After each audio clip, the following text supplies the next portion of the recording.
पंढरपूर किंवा करकमची स्पेशल बाजारी आमटी, मस्त भाकरी कुस्करायची, त्यावर ही आमटी आणि सोबतीला कांदा. आई ग, असलं भारी लागतं ना, विचारू नका. पंढरपुरी भाषेत सांगायचं तर एकदम झॅक लागतं.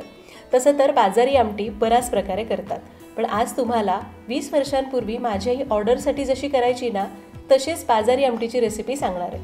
एकदम सोपी. चला करूया बाजारी आमटी.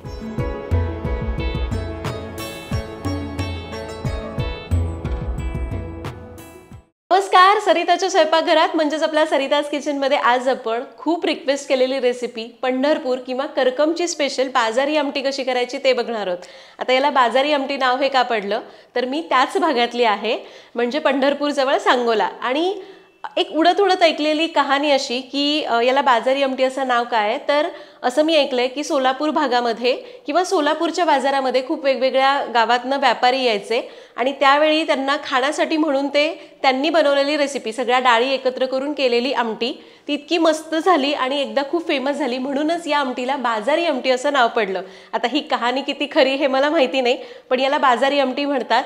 जेव्हा मी गावी राहायचे, आम्ही फूड ऑर्डर्स घ्यायचो, तुम्हाला सगळ्यांना माहिती आहे, त्यावेळी आम्ही अशा बाजारी आमटीच्या खूप ऑर्डर्स घ्यायचो. कारण तिथे ही प्रथा आहे अजूनही की कुणाचा वाढदिवस असेल तर असं भरपूर लोकांना बोलवलं जातं, बाजारी आमटी आणि भाकरी केली जाते. तर तीच रेसिपी आज तुमच्यासोबत शेअर करणार आहे. खूप मस्त लागते चवीला. रेसिपीला सुरुवात करूया.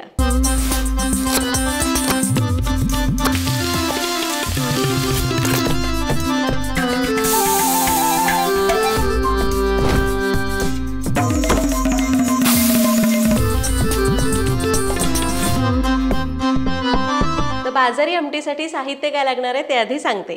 तर इथं ही आमटी वेगवेगळ्या डाळी वापरून केली जाते. प्रत्येक भागामध्ये काही जणांकडे 2-3च डाळी वापरतात, काही जणांकडे सगळ्या डाळी वापरल्या जातात. तर इथं आपण घेतली आहे 4 चमचे तुरीची डाळ, 2 चमचे हरभऱ्याची डाळ, 2 चमचे पिवळी मूग डाळ, 2 चमचे मसुराची डाळ आणि 1 चमचा उडदाची डाळ. या डाळी झाल्या. वाटण करायचंय त्यासाठी इथं मी 2 ते 3 कांदे उभे पातळ कापून घेतलेले आहेत. थोडासा सुक्या खोबऱ्याचा किस घेतलाय, साधारण 2 ते 3 चमचे, थोडीशी कोथिंबीर, 1 ते 1.5 इंच आलं आणि 10 ते 12 लसणीच्या पाकळ्या. त्याचबरोबर भाजीच्या फोडणीसाठी आपल्याला काही साहित्य लागणार आहे.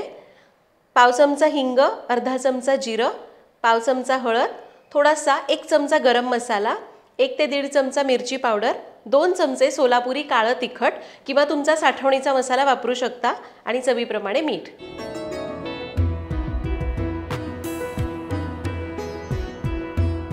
आता मी कुकर घेतलाय, त्यामध्ये या सगळ्या डाळी काढूया.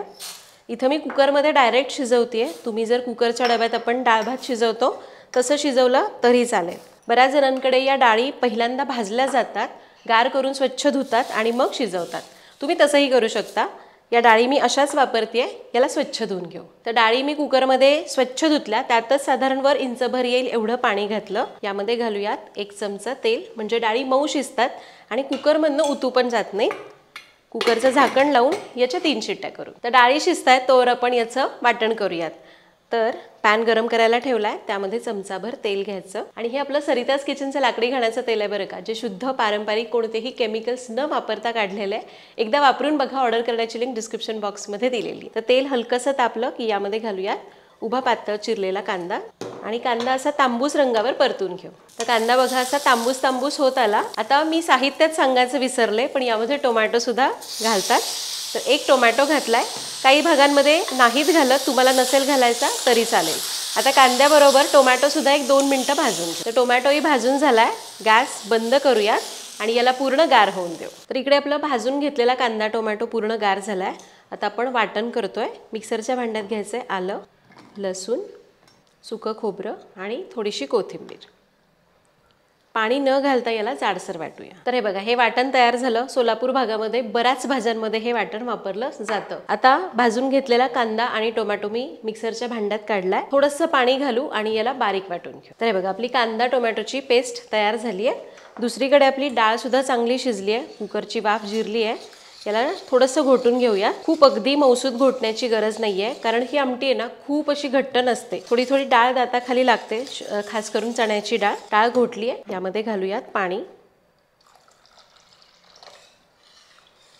याला मिक्स करूया आणि आता याची फोडणी करू। आता फोडणीसाठी पातेल्यामध्ये 4 चमचे तेल घेतले। या आमटीला तेल जास्त वापरलं जातं, तुम्ही कमी घालायचं असेल तरी पण चालेल। 4 चमचे तेल घेतले। तेल तापलं की यामध्ये घालूया हिंग, तुम्ही मोहरी सुद्धा घालू शकता फोडणीत। जिरं घातलंय, जिरं चांगलं फुलू द्या। आता यामध्ये घालू मिरची पावडर, काळं तिखट, थोडंसं डाळीतलंच पाणी घालायचं आणि याला परतून घ्या। असं थोडं पाणी घातलं की मसाले जळत नाहीत, चांगले परतले जातात, कच्चे न राहता आणि मस्त रंग येतो। मसाले परतले, आता यामध्ये घालूयात वाटण, जे आपण सुकं खोबरं लसूणचं वाटण केलं ना ते घालायचं। हे वाटण 2 मिनिटं मंद आचेवर परतायचं। वाटण परतलं, आता यामध्ये घालूया हळद आणि कांदा आणि टोमॅटोचं वाटण। गॅस मी थोडासा वाढवते आणि याला चांगलं तेल सुटेपर्यंत परतून घे। तर वाटण मस्त परतलंय, यामध्ये घालू थोडीशी कोथिंबीर। गॅस मोठा केलाय 1 मिनिटभरासाठी, म्हणजे फोडणी चरचरीत बसते। आणि यामध्ये घालूया शिजवून घोटून घेतलेल्या डाळी। तर डाळी याच्यामध्ये चांगल्या मिक्स केल्यात। यामध्ये भरपूर पाणी घातलंय आणि हे बघा, ही पण आता मी करते ती थोडी घट्टच आहे, ही आमटी याहून ही पातळ असते। आता सगळ्यात शेवटी यामध्ये घालू चवीप्रमाणे मीठ आणि गरम मसाला पावडर। मला आठवते पूर्वी गावाकडे काही गरम मसाला पावडर अशी मिळायची नाही आणि ज्यावेळी आम्ही ऑर्डर घ्यायचो ना त्यावेळी आई जेव्हा आपण वाटण करतो की नाही त्याच वेळी काही खडे मसाले भाजायचे आणि त्याची ताजी ताजी पावडर करायची। तुम्हाला तसं करायचं असेल ना तरीही चालेल।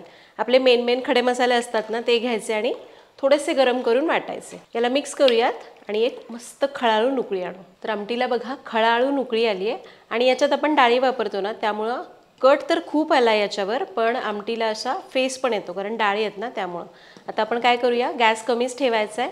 याला एकदा हलक्या हाताने ढवळून घ्यायचं कारण डाळी आहेत ना, काही डाळी तळाला चिकटून बसतील।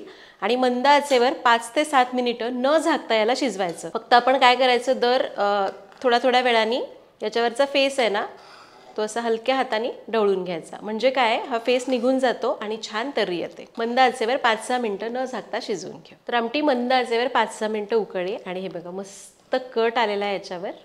आणि आमटी बघा खूप अशी घट्ट नाही, पातळ आहे। काही वेळी बघा आमटी अशी तर्री तर छान येते, पण आतली जी ही आमटी असते ना तिला पांढरट रंग असतो। तुम्ही जर मसाले तेलात भाजले ना तर असं होणार नाही, सगळ्या आमटीला असा छान एकसारखा रंग येईल।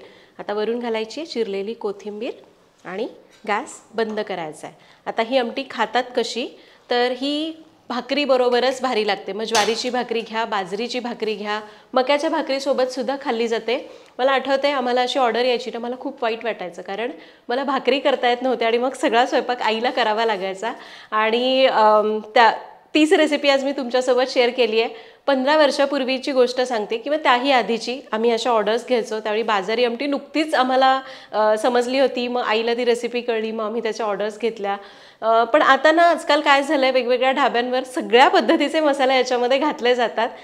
ती चव चांगली लागत असेल पण ती बाजारी आमटी नाही असं मला वाटतं, म्हणजे माझं पर्सनल मत आहे। कारण पूर्वी फक्त जे काळं तिखट आणि मिरची पावडर एवढ्यातच ही आमटी केली जायची।